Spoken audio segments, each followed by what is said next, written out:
आपको खुशामदीद कहता है और यकीनन डॉलर की उड़ान अपनी जगह, फवाद चौधरी का केस भी अपनी जगह, लेकिन पहली बार गालिबन इख्तियार से महरूम होने के बाद तहरीक इंसाफ के वज़ीर-ए-आज़म इमरान खान के उन्होंने खुलकर जिसे कहते हैं लुग़वी मानों में उनके हक़ में बोल पड़े। सदर आरिफ अलवी ने जमा पार्क में इमरान खान से मुलाकात भी की और अपने जो अपोजिशन लीडर हैं और फिर जाकर गवर्नर हाउस में गैर सहाफ़ियों से गुफ्तगू भी की। अगर मैं पास की तारीख़ में देखूं तो इसकी मिसाल कम ही मिलती है। ज़िया-उल हक़ ने जब इक़्तिदार से महरूम किया भुट्टो साहब को, तो हमारे उस वक्त के सदर फजल लाही ने भी खामोशी इख्तियार की थी। नवाज शरीफ ने जिन रफ़ीक तारा को सदर बनाया था, जब इक़्तिदार से महरूम मुशर्रफ ने उन्हें किया तो उनका भी कोई बयान इस तरीके से नहीं आया था। बात की तारीख़ पर भी मैं अगर नज़र डालूँ, इवन ये कि सुदूर जो है वो एक आईनी होता है, अपने प्राइम मिनिस्टर को जिस तरह हटाया जाते हैं एस्टेब्लिशमेंट उस पर रद्द अमल का इजहार नहीं करते, लेकिन आज सदर आरिफ अलवी साहब खुलकर बोल पड़े तहरीक इंसाफ के कायद के हक़ में। उन्होंने ये कहा कि माइनस इमरान फार्मूला कामयाब नहीं हो सकता, इमरान खान की गिरफ्तारी या -1 फार्मूले पर सख्त अवामी रद्द अमल आएगा। जी हाँ, मुमलिकत पाकिस्तान के सदर ने यह कहा कि सख्त अवामी रद्द आएगा।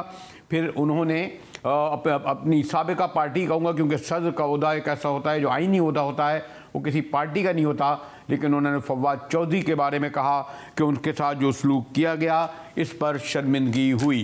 जो मैंने कहा ना कि पाकिस्तान की सियासी तारीख़ में सदर आरिफ अलवी ने यह मुनफरिद स्टैंड लिया कि अपोजिशन लीडर में उनके जो प्राइम मिनिस्टर गए, एक अरसे तक वैसे खामोशी से मुलाकातें तो करते रहे, लेकिन ऑन रिकॉर्ड गुफ्तगू करने से गुरेज किया।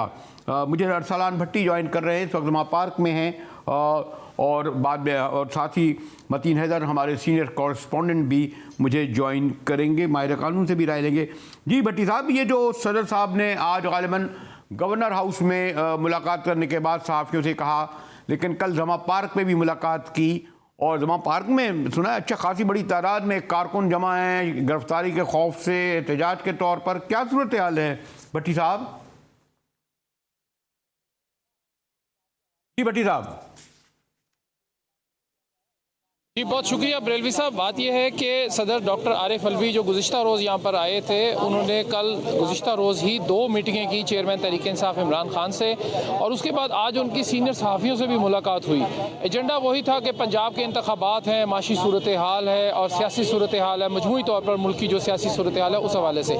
तो डॉक्टर आरिफ अलवी ने जो आज हमारे से मुलाकात की, सीनियर सहाफ़ियों से उनकी मुलाकात हुई गवर्नर हाउस में, उसमें तकरीबन कोई 1 से सवा घंटे हमने उनसे भी किए। उन्होंने बड़े खुले दिल के साथ जवाब दिए और उन्होंने उसमें बड़े वाज़े तौर पर कहा कि उनको जो पाकिस्तान की माशी हालत है उस पर बड़ी गहरी तशवीश है। उन्होंने सियासी हालात पे भी कहा कि हुकूमत की जानिब से मुस्बत जवाब नहीं आया। जब इमरान खान या अपोजिशन की जानिब से उन्होंने पैगाम पहुँचाया कि वो उनसे बात करना चाहते हैं, बैठें ज़रूर इलेक्शन के लिए या जो भी बात करनी है, लेकिन हुकूमत की जानिब से कोई मौसर जवाब या मुस्बत जवाब नहीं आया, जिसके बाद उन्होंने पैगाम रसानी जो थी वो बंद कर दी। उनका ये भी कहना था कि ये मालूम करना चाह रहा था, यानी जब जमा पार्क वो गए तो जमा पार्क के बाहर तो उन्होंने गुफ्तगू सहाफ़ियों से नहीं की, लेकिन गवर्नर हाउस में जो खुद एक आईनी होता है वहाँ ये करा। लेकिन ज़रा मैं मतीन हैदर हमारे सीनियर कॉरेस्पॉन्डेंट हैं, ज़रा उनसे भी मालूम करूँ। मतीन हैदर साहब, मैं थोड़ा सा तारीख़ में जा रहा था और आप मुझसे ज़्यादा गालिबन गहरी नज़र रखते हैं कि इवन जब भुट्टो साहब को हटाया ज़िया-उल हक़ ने, तो ऑन रिकॉर्ड फजल चौधरी साहब ने कोई रद्दमल का इजहार नहीं किया था इस तरह। मुशर्रफ साहब ने अगर नवाज शरीफ को हटाया तो उस वक्त तारड़ साहब थे, उन्होंने भी किसी रद्दमल का इजहार नहीं किया। मैं ज़रा छोड़ता जा रहा हूँ उन सुदूर को, लेकिन 2 नुमाया मिसालें तो हैं। तो आपको नज़र नहीं आता गालिबन इख्तियार से महरूमी के बाद खान साहब के कोई 10 माह बाद सदर ने खुलकर उनके हक़ में बात की है, आइनी तौर पर, कानूनी तौर पर, की क्या हैसियत है मतीन हैदर? जी बिल्कुल बरेलवी साहब, बिल्कुल आपने सही कहा। ये बल्कि मैं इसमें थोड़ा सा एडिशन करूंगा कि अव्वल दिन से ही वो इमरान खान साहब के साथ थे। जिस वक्त असम्बलियाँ तहलील करने का ऐलान किया, उस वक्त के वज़ीर आज़म इमरान खान ने तो सदर साहब ने डिसोल्यूशन आर्डर यानी असम्बलियाँ तहलील करने का जो सदारती फरमान था उस पर फौरी तौर पर दस्तखत किए। तो ये लेकिन अभी 10 माह के बाद वो खुला के इमरान खान साहब के साथ बिल्कुल खड़े हुए। इससे पहले भी देखिए कि जब इसहाक डार साहब हुकूमत और इमरान खान के दरमियान पैगाम रसानी का किरदार अदा कर रहे थे और मुलाकातें सदर आरिफ अलवी के साथ कर रहे थे, तो उस वक्त भी सदर आरिफ अलवी की वजह से ही ये पस मंज़र के मुज़ाकरात शुरू हुए और फिर सदर आरिफ अलवी ने ही साबिक आर्मी चीफ के साथ इमरान खान की मुलाकात कराई। तो सदर आरिफ अलवी मुसलसल मसरूफ़ हैं इमरान खान की उनका माज़ी में एस्टैब्लिशमेंट के साथ। बैकडोर डिप्लोमेसी तो अपनी जगह, लेकिन अपोजिशन लीडर जिसकी इस वक्त आपको इल्म है कि पूरी अपोजिशन पूरी हुकूमत जो है इमरान खान को हर तरह से ख़त्म करने की कोशिश कर रही है, तो उस अपने उसको कायद किए। और प्रेसिडेंट का होता ऐसा होता है कि वो फिर पार्टी का नहीं रहता, लेकिन उन्होंने तो ये तक कहा ना कि माइनस इमरान फार्मूला कामयाब नहीं हो सकता। ये गैर मामूली तौर पर बात नहीं है। और आप समझते हैं कि इस वक्त जो PDM का इजलास हो रहा है वो इस पर किसी रद्द-ए-अमल का इज़हार नहीं करेगा? जी देखिए, जो PDM का इजलास है, क्विकली पहले ये बता दूं, उन्होंने नई जो डिजिटल मरदमशुमारी है उसके तहत इलेक्शन कराने के ऊपर इत्तफाक किया है और अप्रैल में उसके नताइज आ जाएंगे। तो नई डिजिटल मरदमशुमारी फोकस था।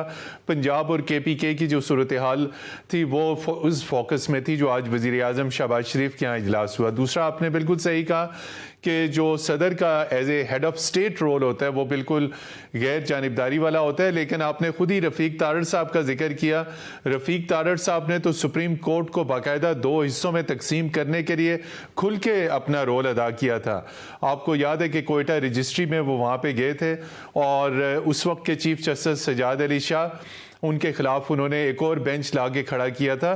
तो ये महज कहने की बातें हैं। जो भी सदर मुमलिकत जिस पॉलिटिकल पार्टी से होगा वो उसका भरपूर साथ देगा। रफ़ीक तारड़ साहब ने साथ दिया, ममनून ने साथ दिया, आसिफ अली जरदारी साहब ने भरपूर साथ दिया, गिलानी साहब का आपके सामने सारी पॉलिटिकल हिस्ट्री आप बड़ी गहरी नजर उसके पूरी तौर पर बात जी भट्टी साहब ये बताएं ना, एक से कई बार हमारे सदर आरिफ अलवी ने जमा पार्क का दौरा किया, लेकिन जमा पार्क के सामने सहाफ़ी मुंतज़िर भी होंगे, लेकिन जमा पार्क के सामने कभी उन्होंने गालिबन मीडिया से गुफ्तगू नहीं की। ऐसा ही है ना भट्टी साहब?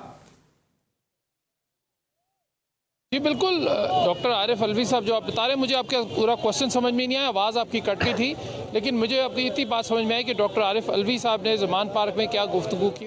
उनका यही कहना था डॉक्टर साहब का नहीं, जमा पार्क में आके सामने मीडिया से तो गुफ्तगू नहीं करी ना कभी उन्होंने। प्रेसिडेंट साहब ने आए हों और इमरान खान साथ आए हों और मीडिया सामने खड़ा हो, ऐसा तो नहीं हुआ होगा शायद? नहीं, डॉक्टर आरिफ अलवी साहब तो कभी भी नहीं आते और इमरान खान साहब भी जो है वो अंदर बुलाते हैं। कभी हफ्ते में एक आध मरतबा जर्नलिस्टों को या सहाफ़ियों को या ब्यूरो चीफ्स को, तो तब उनसे मुलाकात हो जाती है, अदरवाइज़ वो बाहर नहीं आते। और वो अपने पैरामीटर्स दे देते हैं मुख्तलिफ, वो जो उनके हैं वो उनका, उसके बाद उसी पे वो डायरेक्ट जो है वो खिताब करते हैं। तो जब कल भी जब मुलाकात हुई डॉक्टर आरिफ अलवी की भी, वो तकरीबन 2.25 घंटे पहली मुलाकात जारी रही। उसके बाद जो है दूसरी मुलाकात रात को तकरीबन 1 घंटा जारी रही है। और उस दोनों दौरान जो है वो पाकिस्तान तहरीक-ए-इंसाफ का जो सोशल मीडिया है उन्होंने ही खबर जारी की है। और उसके अलावा जो है प्रेस इंफॉर्मेशन डिपार्टमेंट ने जो है वो आज जो हम उनसे मिले उनसे खबर उन्होंने जारी की थोड़ी सी, और बाकी उन्होंने कहा कि चूँकि आपने खुद बात की है तो आप उनसे कर लें। लेकिन एज सच कैमरे के ऑन कैमरा किसी की भी बात उनसे नहीं हुई है डॉक्टर आरिफ अलवी की। उन्होंने कुछ अपने तशवीश का इजहार भी किया कुछ मामलात के ऊपर, कुछ मामलात पे उन्होंने कहा कि हुकूमत की थी, कुछ मामलात पे इलेक्शन पे ख़ास तौर पे उन्होंने जब बात उनसे सवाल किया गया तो उनका ये कहना था कि मेरी पूरी कोशिश थी कि अपोजिशन और हुकूमत अगर कबल अज़ वक्त इंतखाबात पर नहीं तो कम अज़ कम इलेक्शन के यानी इंतखाबात जो है कौमी उनके ऊपर ही एक जगह बैठ जाते तो कम अज़ कम कोई नतीजा निकल आता। मैं अपने मोहतरम मतीन हैदर साहब, बड़े आप सीनियर जर्नलिस्ट हैं, मैं मेरी ऑब्जर्वेशन ये है कि उस वक्त भी जो फजल चौधरी को भुट्टो साहब ने सदर बनाया, या रफ़ीक तारड़ साहब को नवाज शरीफ ने बनाया, ममनून हुसैन को नवाज शरीफ ने बनाया, फिर तारड़ साहब को बनाया, तो उसूली तौर पर तो खैर ये होना चाहिए कि वो लोग मुस्तफ़ी हो जाएं कि वो सदर उनके थे। लेकिन ये ना सिर्फ अपने आइनी ओहदे पर कभी अरसे तक रहते भी हैं, बल्कि उनके साथ जो सलूक होता है उस पर कोई रद्दमल का इज़हार भी नहीं करते। इसलिए मेरा ये कहना था कि आरिफ अलवी साहब ने बैकडोर डिप्लोमेसी तो की, लेकिन पिछले 10 माह में खुलकर इमरान खान के साथ इस तरह उन्होंने कमेंट नहीं किया कि इमरान की गिरफ्तारी या माइनर वन फार्मूले पर सख्त अवामी रद्द अमल आएगा। एक सदर का बयान तो ये अपोजिशन लीडर का बयान हो गया ना, तो इस पर क्या रद्द अमल का इजहार करेंगे? प्राइम मिनिस्टर शहबाज शरीफ को करना चाहिए, करेंगे?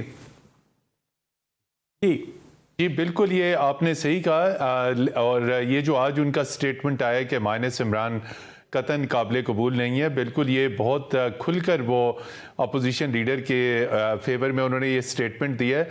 लेकिन इससे पहले वो जितनी पस मंज़र में बातचीत करते रहे, मुज़ाकरात करते, उसका मकसद ये था कि PDM और इमरान खान के दरमियान जो तलखियाँ हैं, जो तनाव है, वो किसी सूरत कम हो, कहीं कोई एग्रीमेंट हो जाए, कहीं कोई बातचीत आगे बढ़े। लेकिन वो अफसोस के साथ कि वो मामलात कहीं किसी मंतकी नतीजे तक नहीं पहुंच सके। और अभी सदर ने हुकूमत की जानिब से जो ज्वाइंट सेशन के लिए जो असम्बलीज मतीन हैदर साहब, माजरत के साथ मैंने सोचा कि जरा मुमताज़ माहिर कानून हमारे लिए बड़े काबिल एहतराम रिटायर्ड जैसे शाइख उस्मान साहब ने, जैसे शाइख साहब आम तौर पर मैं जिक्र भी कर रहा था कि पार्टी का सदर जैसे फजल चौधरी भुट्टो साहब के सदर थे, लेकिन भुट्टो साहब को तो बोले हटा दिया गया, वो कोई रद्दमल नहीं आया। ताराड़ साहब को हटाया, बरकरार रहे सदर पर जब उनके प्राइम मिनिस्टर को निकाला गया। आज आप नहीं समझते कि गैर मामूली तौर पर सदर आरिफ अलवी ने जो है इमरान खान साहब पर गुफ्तगू की है?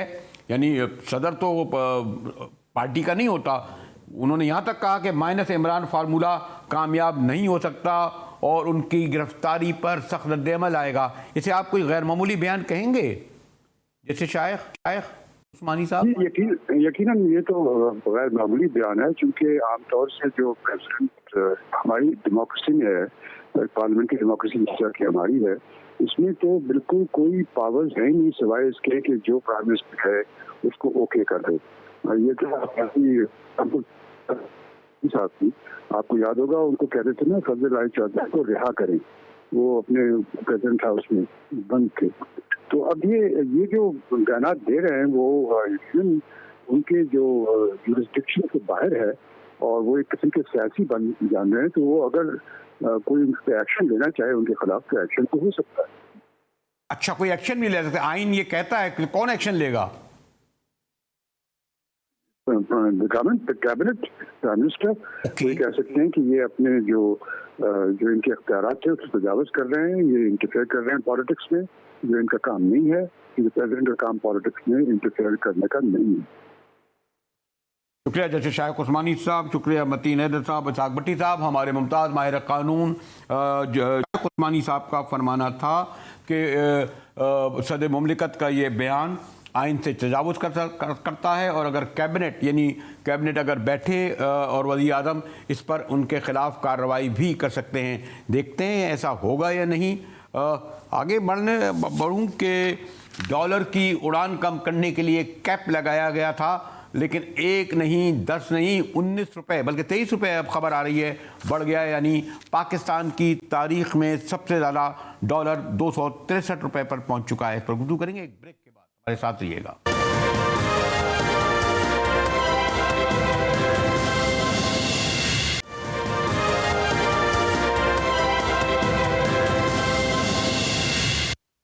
टीवी में एक बार फिर मुजाहिद बेलवी आपको खुशामदीद कहता है। और कल स्टेट बैंक और हमारे फॉरेक्स के यानी डॉलरों का कारोबार करने वालों की जो दरमियान जो गुफ्तगू हुई, उसके बाद बड़ा सेलिब्रेशन, बड़ा जश्न मनाया गया। पता चला कि कैप है जनाब, वो बस मुझे समझ में नहीं आया ये कैप होता क्या है। मलिक बोस्तान साहब से गुफ्तगू करी, इस पर उन्होंने बड़ी खुशी का इजहार किया था कि जनाब न सिर्फ डॉलर दस्तयाब होगा बल्कि 243 रुपये पर दस्तयाब होगा। लेकिन जो सुबह से खबरें आ रही थी 10 रुपये, 12 रुपये और अब तो लेटेस्ट गालिबन, अगर मैं गलत नहीं हूँ तो मुझे दुरुस्त कर दिएगा, कहते हैं कोई कमोबेश 23 रुपये के साथ गालिबन 263 रुपये का डॉलर पहुँच गया है। कैसे हुआ, किसने किया? मेरे साथ सेक्रेटरी पाकिस्तान फॉरेस्ट एसोसिएशन मौजूद हैं। शुक्रिया प्राचा साहब।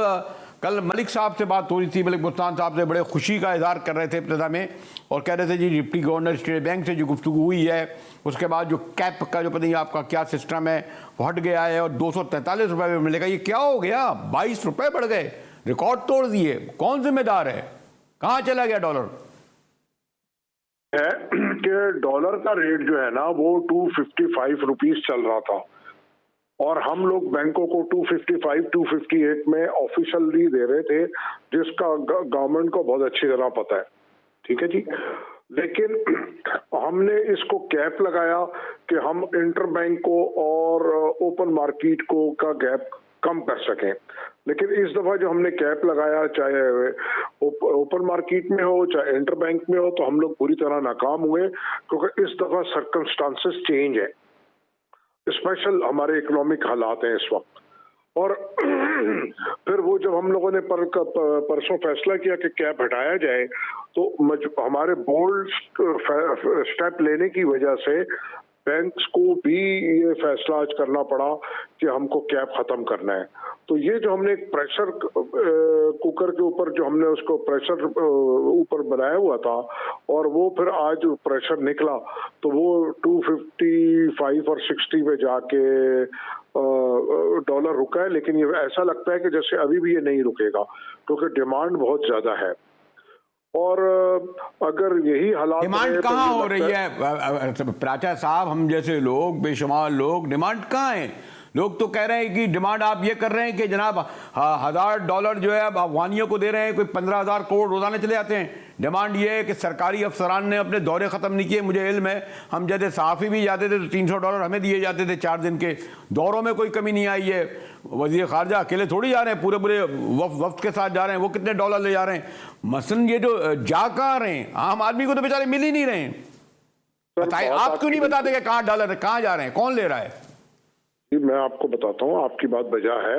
बात यह है जी कि डॉलर जो जा रहे हैं वो गवर्नमेंट की अखराजात में, शाह खर्चियों में, और जो आपके सियासतदान हैं या जो पार्लियामेंटेरियंस हैं उनके सवाबदीदी फंड हैं, फिर आपके जो एग्रीकल्चर के ऊपर आप टैक्स नहीं लगा रहे, अपना खर्चा कम नहीं कर रहे, जो आपकी जहाजी साइज की काबीना है उधर जा रहे हैं सारे डॉलर। ये जो आपके जो डेवलपमेंट फंड्स के नाम पे जो लूटमार मची हुई है, पैसे वहां जा रहे हैं। और जैसे IMF ने अभी कहा है कि आपने 200 बिलियन रुपीस के मजीद रेवेन्यू बनाना है, तो वो जो अगर आपने इस वक्त में अगर पब्लिक की तरफ ये टैक्सेस का रुख किया, तो पब्लिक जो है ना ये बोझ लेने को तैयार नहीं है, क्योंकि इस वक्त आम आदमी के पास जिस्म और सांस का रिश्ता रखना महाल हो चुका है। और अब ये जो 200 बिलियन रुपीस के जो नए टैक्सेस हैं वो लगाने के बजाय उसकी बचत करनी पड़ेगी। ये जैसा आपने फरमाया, जो बड़े बड़े दौरे हैं, बड़े बड़े वफद जा रहे हैं और दीगर अखराजात, अगर आप वो कम नहीं करेंगे तो फिर आप इसी तरह कर्ज पे कर्ज लेते रहेंगे। एक और ज्यादा जो संगीन मसला है वो गालिबन आपको इल्म है कि यानी जो जान बचाने वाली अद्वियात हैं या सोयाबीन है, अभी जो कहा गया था, उन्होंने कहा आई वॉश है, हमारे मिनिस्टर साहब MKM के गए कि जो शिप खड़े में बड़ी तादाद में गालिबन $100 अरब शायद उनको देने थे, जो इंपोर्ट की चीज़ें जो है पड़ रही हैं उन पर कहा तो ये गया था कि नहीं लगेगा, लेकिन मुझे इल्म ये हुआ है कि उन पर उतना ही ड्यूटी लग रही है। तो ये जो इंपोर्ट जो हो रही हैं चीज़ें वो भी पड़ी हुई हैं, और दूसरी तरफ जो है एक्सपोर्ट को हम कंट्रोल नहीं कर रहे।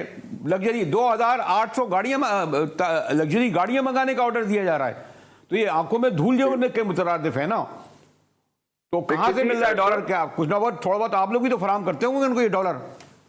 नहीं, हम लोग फराम नहीं करते डॉलर। हमारे पास तो पिछले 6 महीने से हुकूमत ने फॉरेन एक्सचेंज की खरीदो फरोख्त पे बहुत ज्यादा पाबंदियां लगा दी हैं, और यही वजह है कि डॉलर की शॉर्टेज है और ग्रे मार्केट एक नई डेवलप हो गई है और हवाले का काम बढ़ गया है।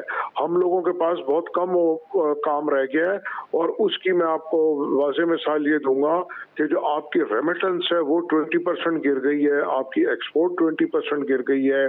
जो आपके एक्सपोर्टर्स भी इस वक्त पैसे हवाले से मंगा रहे हैं, और आपके जो ओवरसी पाकिस्तानी है वो भी हवाले से मंगा रहे हैं, क्योंकि कल तक ये पोजीशन थी कि इंटर बैंक और ग्रे मार्केट का तकरीबन 40 से 50 रुपए का फर्क था।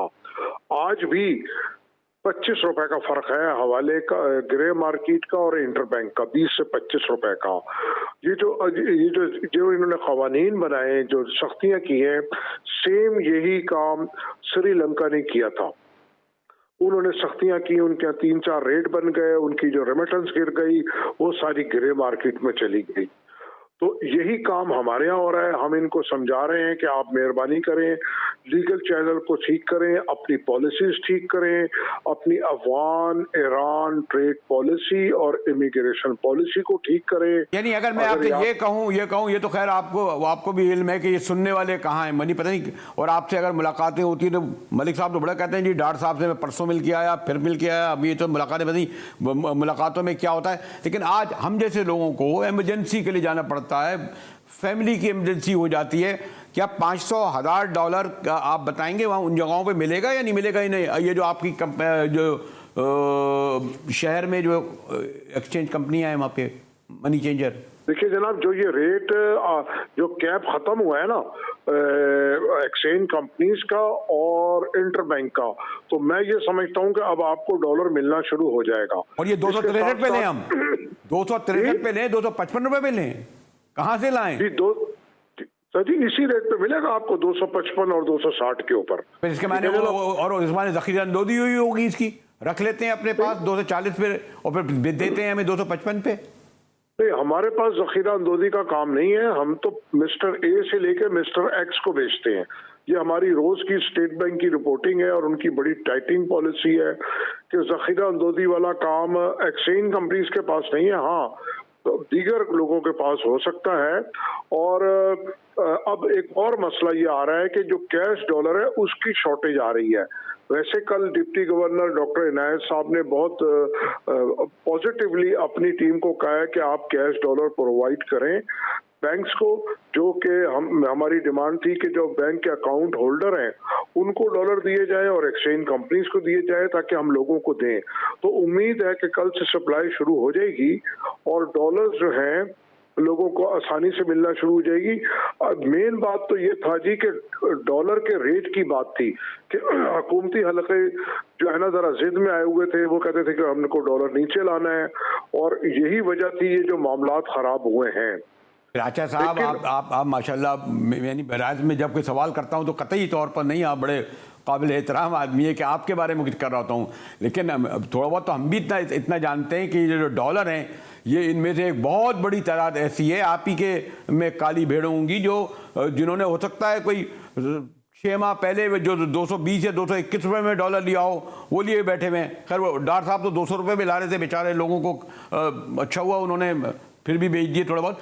वो तो 220 और 225 रुपये में लिए हुए हैं, अब आपने 255 किया, 255 में बेचेंगे, 265 में बेचेंगे। आपकी बात से मैं 100% मुत्तफिक हूँ। हेलो जी जी जी जी, मैं आपकी बात से बिल्कुल 100% मुत्तफिक हूँ।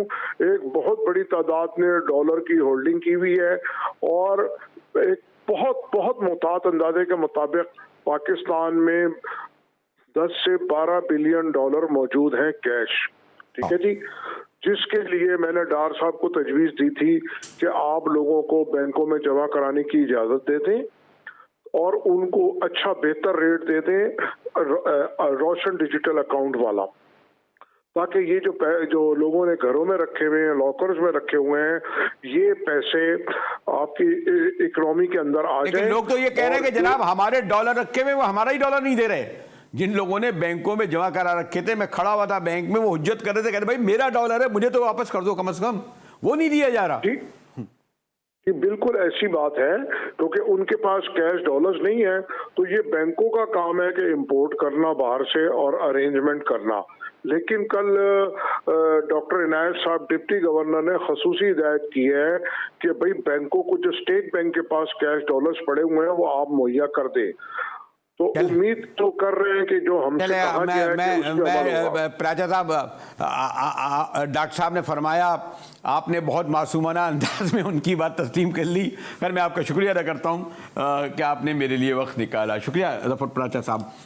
कहा कि हज़ारों की तादाद में ऐसे लोग होते हैं जिन्हें इंतहाई ज़रूरी नौकरियां मिल गई हों, किसी बीमार को देखना हो, यही $400-500 डॉलर चाहिए हों, बहुत ज़्यादा हुआ तो $1000, वो भी दस्तयाब नहीं हैं। स्टेट बैंक हो चाहे वजारत ख़जाना हो, चाहे ये जो हमारे कमर्शियल बैंक हो बड़े बड़े नामों के, कोई इनके पास इसका हिसाब नहीं है। और सबसे बड़ा जुल्म ये कि वो डॉलर जो बाद हम लोगों ने 2-4 हज़ार डॉलर किसी बैंक में जमा कराए होंगे वो भी वापस नहीं किए जा रहे, वो भी नहीं दिए जा रहे कि भैया हमारे डॉलर भी हमें क्यों नहीं मिल रहे। ब्रेक के बाद आऊँगा तो ज़रा सब फवाद चौधरी साहब की खबर लेना चाहता हूँ कि बगावत का मुकदमा उन पर है, कैसे कायम हो गया इलेक्शन कमीशन के कहने पर, इस पर गुफ्तगू करेंगे। एक ब्रेक के बाद हमारे साथ रहिएगा।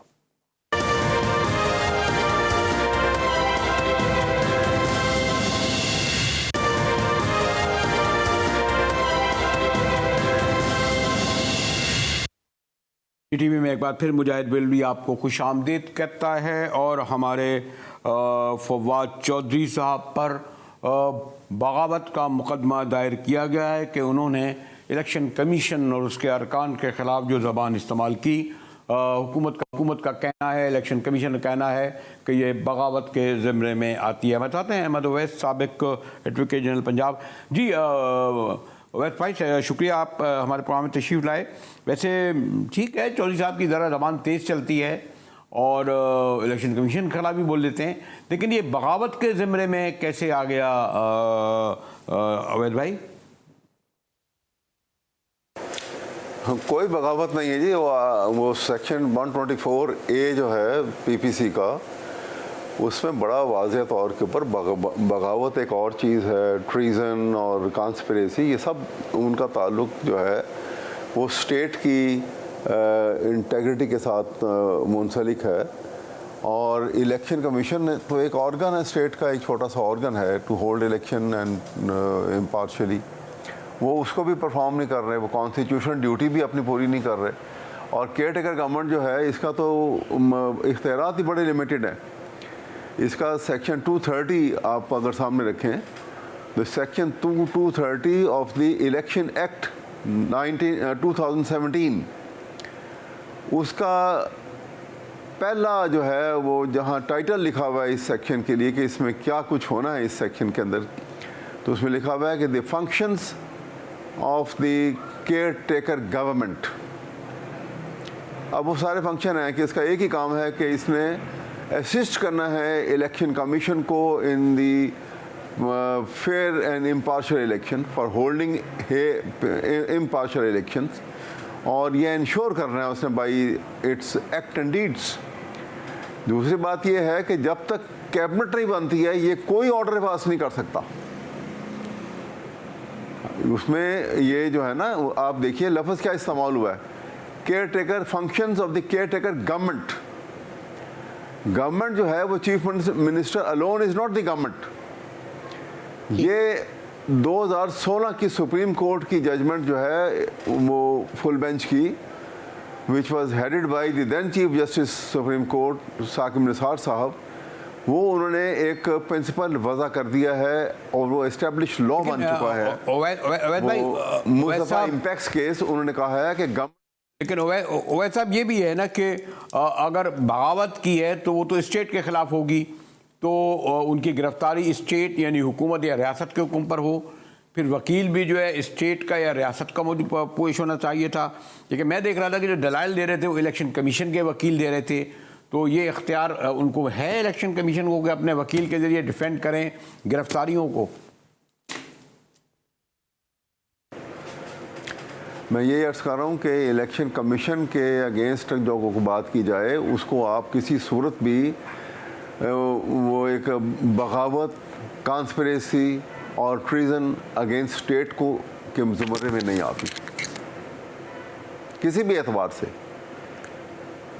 और यहाँ पे आपने कभी अगर FIR देखी हो तो फवाद ने उसने जिसने FIR दर्ज की है कि जी मैंने इस्लामाबाद में टेलीविज़न सिटी 42 के ऊपर एक ख़बर सुनी जिसमें फवाद चौधरी जो है वो ये कह रहे थे। ये है सारी जिसको ये बुनियाद बनाई गई है।